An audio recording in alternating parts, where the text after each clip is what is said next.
আসলে সেদিনের রাতটা মনে হলে একটা অস্বস্তি আমার ভিতরে কাজ করে। ঘটনাটি ঘটার ৩ দিন আগে আমার কাছে একটা কল আসে। যে কল দিয়েছিল সে খুব তাড়াহুড়া করে আমাকে বলেছিল উপজেলার সীমান্তে ঘেঁষে একটি এলাকায় একটি বড়সড় চালান ঢুকবে। আর এটা শুধু চালান নয়, এর সাথে জড়িত আছে এলাকার কয়েকজন বেশ প্রভাবশালী ব্যক্তি। আইনশৃঙ্খলা বাহিনীর চোখ ফাঁকি দিতে চেকপোস্ট থেকে অনেক দূরে নির্জন একটি জায়গায় কাঁটাতারের বেড়ার নিচে আগে থেকেই মাটি হালকা করা হয়েছে। রাত ২টা থেকে ৩টার মধ্যে মাল ঢুকবে এমন একটি কল আসে। আমি কিছু বলার আগে আসলে সে ফোনটি কেটে দেয়। তো আমি বিষয়টি হালকাভাবে নেই। কিন্তু মজার ব্যাপার হলো পরদিন আমার আরেকজন সোর্স আলাদা করে একই তথ্য দেয়। আর তথ্যটা এমনই যে সেই ফোন কলে যে লোকেশনটা এসেছিল আমার সোর্সের লোকেশনটা কিন্তু একদম হুবহু মিলে যায়। তখন বুঝলাম যে বিষয়টি আসলেই খুব সিরিয়াস। আর যেহেতু সাংবাদিক সেহেতু এমন খবর আসলে হাতছাড়া করা যায় না। যদি সত্যি হয় তাহলে এটা কিন্তু অনেক বড় একটা এক্সপোজড হতে পারে। আবার ঝুঁকিও আছে, কারণ যাদের নাম শুনেছি তারা এলাকায় যথেষ্ট প্রভাবশালী। ধরা পড়লে তো মারধর খাবো। এমনকি আসলে ঘুম হওয়ারও ভয় ছিল। কিন্তু এসব ঝুঁকি এড়িয়েও সিদ্ধান্ত নিলাম যে যাব। সংবাদটা আমার কভার করতেই হবে। তো যেই চিন্তা সেই কাজ। সেদিন তারিখ মানে যেদিন চোরাচালান ঢুকবে, তো সেদিন রাত প্রায় ১টার দিকে বর্ডারে পৌঁছাই। বলতে ওই যে সীমান্ত এলাকাটি, সে এলাকায় আমি পৌঁছাই। তো আমার কাছে একটা ক্যামেরা ছিল। মডেলটা আমি বলছি না, কারণ নাইকনের একটি ক্যামেরা। তো ওইটা আবার নাইট মোড ছিল। তো আমরা যাই, আর যখন আমরা যাই তখন বর্ডার, যেহেতু এলাকা একদম প্রত্যন্ত গ্রাম অঞ্চল, তো সেই কারণে আসলে রাস্তাঘাট দোকানপাট যা ছিল সব বন্ধ। টোটাল একটা ফাঁকা জায়গা, একদম নিস্তব্ধ। তো এটা নতুন কিছু না, অনেক আগেও এরকম আমি আসলে ফেস করেছি। নিস্তব্ধ এলাকায় সংবাদ সংগ্রহে গিয়েছি। তো এটা আসলে আমার কাছে অস্বাভাবিক কিছু ছিল না, বা ভয়েরও কিছু না। আর আমরা যেহেতু বর্ডার এলাকায় ছিলাম, তো একটা মনে বাতাসে কাঁচা মাটি আর স্যাঁতসেঁতে ঘাসের গন্ধ আর কি নাকে আসছিল। আমার কাছে মোটামুটি প্রথম থেকে আসলে ভালোই লাগছিল। তো লোকেশন অনুযায়ী আমরা দুইজন একটা পরিত্যক্ত খামার ঘরের আড়ালে পজিশন নিই। কারণ খামার ঘরটা এরকম ছিল, যেটা আমি একদিন দিনে দেখেছিলাম যে আসলে এটা খুব সিকিউর, আমাদের কেউ দেখতে পারবে না, এরকম একটা অবস্থা ছিল আর কি। আর জায়গাটা অস্বাভাবিক নীরব, এমন এক নীরবতা যেখানে আসলে নিজের সাথে শব্দটা খুব বড় লাগছিল। আর দূরে ইন্ডিয়ার যে বর্ডার আছে সে বর্ডারের কাঁটাতারের বেড়া, আর অন্ধকারে একটু কালো দাগের মতো দাঁড়িয়ে আছে, এমনটা মনে হচ্ছিল। তো খবর ছিল রাত ২টা থেকে ৩টার মধ্যে চালান ঢুকবে। আর রাত ২টা ২০ মিনিটের আশেপাশে হঠাৎ খুব একটা ক্ষীণ শব্দ হলো, যেন মাটির নিচ দিয়ে কিছু টেনে আনা হচ্ছে, এমন একটা শব্দ পাচ্ছিলাম আমি। এবং আমার ক্যামেরাম্যান খুব চুপ করে থাকি। সাথে সাথে ক্যামেরাম্যান ক্যামেরা অন করলো, নাইট মোড চালু। তারপর শব্দ হুট করে থেমে যায়, কিন্তু চারপাশে আবার নিস্তব্ধ। কিন্তু সেই নিস্তব্ধতার ভেতরে অদ্ভুত একটা চাপা অনুভূতি, যেন আমরা একা নয়। এমনটা মনে হচ্ছিল যে অন্ধকারের ভিতরেও কেউ আছে, আর তারা আমাদের দেখছে। তো আমি একটু ভয় পাই, কারণ বলছে আগেই যে এখানে অনেক বড় বড় ব্যক্তিরা জড়িত।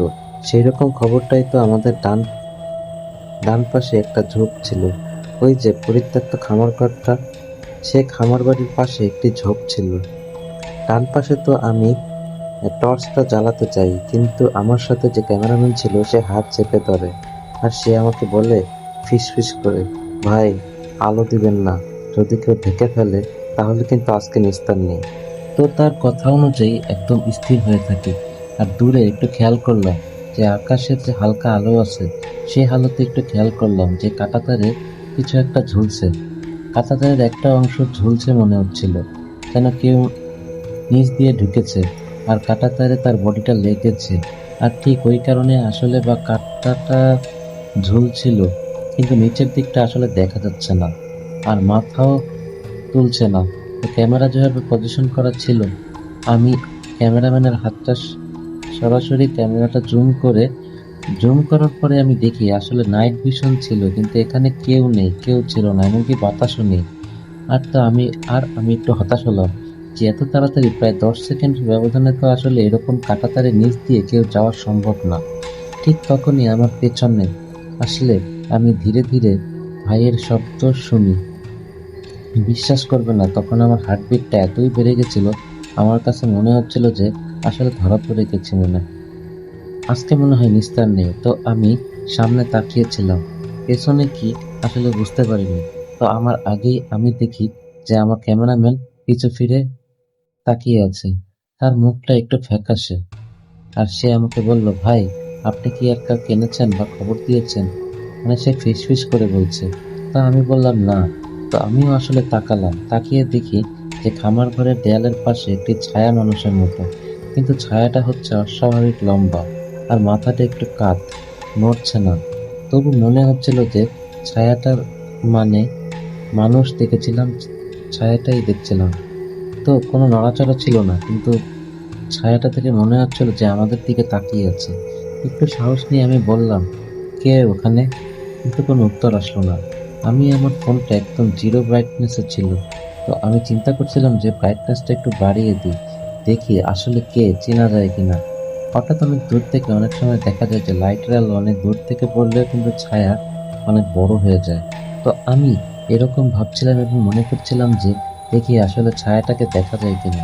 তো মোবাইলটা বার করার সাথে সাথে দেখলাম নেটওয়ার্ক নেই, একদমই নেটওয়ার্ক নেই। আর একই সাথে ক্যামেরা ডিসপ্লের দিকে তাকিয়ে দেখলাম যে আগের দিনের বিটিভি যেমন এন্টিনা চলে গেলে ঝিরঝির করতো, তো ঝিরঝিরটা মানে ক্যামেরা ডিসপ্লেটা একদম ঝিরঝির করছে।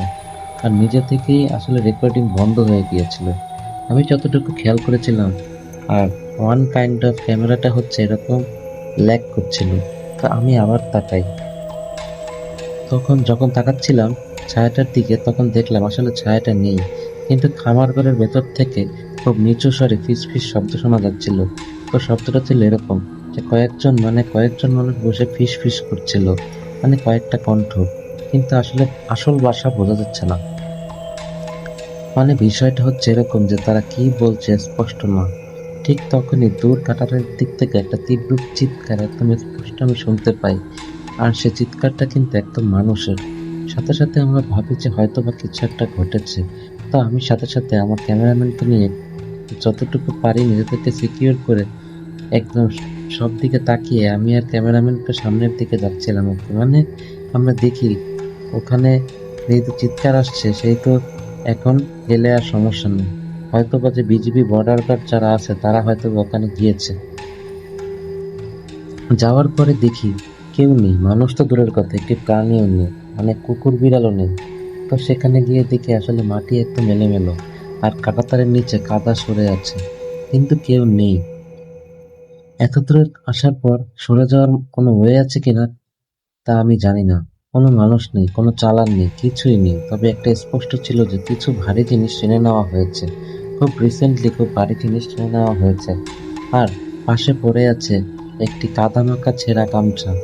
এই কাদামাখা আর মনে হচ্ছিল যে এইমাত্র গামছাটা আসলে পড়েছে। যে একটা গামছা যখন হচ্ছে কাদাতে পড়ে তখন কিন্তু আস্তে আস্তে পানিটা এটা শুষে নেয়। আর এইরকম আর কি বোঝা যাচ্ছিল। তো ওটা দেখে আমি ভাবলাম যে এত তাড়াতাড়ি তো আসলে কিছু নাই। তো হুট করে আমি একটু দূরে তাকিয়ে দেখলাম যে কয়েকজন মানুষ আসলে পড়ে আছে একটু বাংলাদেশ বর্ডারের সাইডে। তো আমরা বাংলাদেশ বর্ডারেই ছিলাম। তো আমার কাছে মনে হলো যে কিছু মানুষ পড়ে আছে এবং তাদের শরীরে রক্ত মাখা এরকম পড়ে আছে। তো আমি আসলে ভাবছিলাম যে হয়তো বা বিএসএফ গুলি করেছে, আর ওই শব্দটাই শুনেছি। তো ভাবলাম একটা রিপোর্ট পেয়েছি, হয়তো বা চোরাচালান এদের চোরাচালানের কারণে এদের গুলি করা হয়েছে। আর যদি গুলি করা হতো তাহলে তো বিএসএফ থাকতো, বা তারা তো সবসময় সাইরেন দেয় বা হ্যান্ড মাইক্রোফোনে তারা কথা বলে বা চিল্লাচিল্লি করে, এরকম আসলে কিছুই ছিল না। তো আমি আবার ক্যামেরা বের করতে যাব, এই সময় দেখি আসলে কেউ নেই। আর মনে হচ্ছিল যে দুইজন লোক খুব জোরে দৌড়িয়ে গেছে। তাদের এর মানে ব্যাখ্যা দেওয়ার মতো আসলে না ওই জিনিসটা। আমি খুব ভয় পাই। তখন আমি বুঝতে পেরেছি আসলে এটা কোনো চোরাচালান না, অ্যাবনর্মাল কিছু, হয়তো বা সুপারন্যাচারাল কিছু আমাদের সাথে ঘটছে। তো ওই চিন্তা করে আমি ক্যামেরাম্যানকে এসব বললাম না বা বুঝতে দিলাম না, কারণ সে ভয় পেলেও আসলে সমস্যা। কারণ দুজনই ভয় পেলে, দুজনে যদি ভয় পাই তাহলে এখান থেকে ফিরে আসাটা মুশকিল হয়ে যাবে।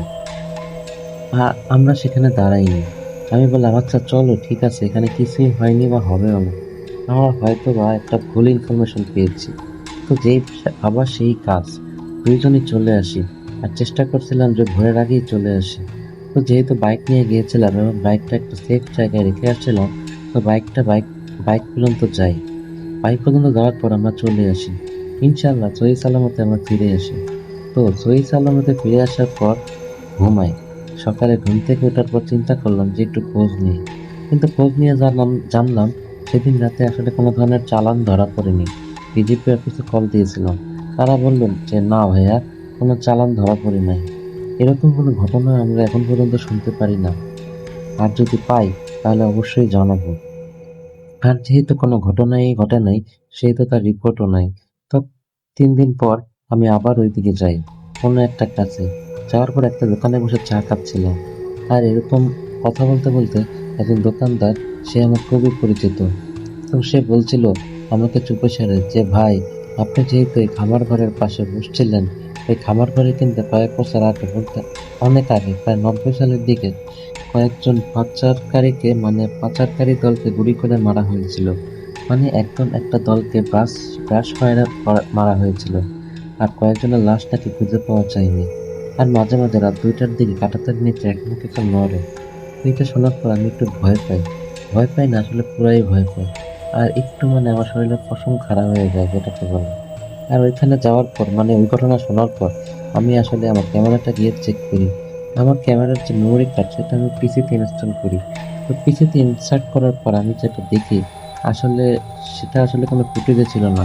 আর আমার কাছে মনে হচ্ছিল যে একটা ফুটেজে দুইটা চোখ। আমি কানে হেডফোন লাগিয়ে জাস্ট এতটুকু শুনেছিলাম, ততটুকু মনে হচ্ছিল যে দুইটা চোখ, হাফসা চোখ হয়তো বা ধরা পড়েছে। এমন হতে পারে যে জিন, ভূত বা অন্য কিছু, বা আলো। যেহেতু নাইট অন ছিল, কিন্তু শব্দটা আমি একদম ক্লিয়ারলি শুনতে পেয়েছিলাম। যে শব্দটা ছিল একদম ক্ষীণ একটা শব্দ। আগে ক্যামেরা বন্ধ হওয়ার শব্দটা রেকর্ড হয়েছিল। সেই শব্দ ছিল এরকম যে ফিরে যা। এরপর আসলে এটা ট্যাম্প ফাইলে পরিণত হয়, যেটা বিন ফাইল বলে, যেটা আমরা আসলে সাপোর্ট করি না। অনেকে এটাকে ভাইরাস বলে, যে ফাইল ভাইরাস হয়ে যায়। তো এরকম কিছু একটা হয়েছিল। তা না হলে আমি ভিডিও দিতাম। আর এর পরবর্তীতে আরেকটি ঘটনা আছে।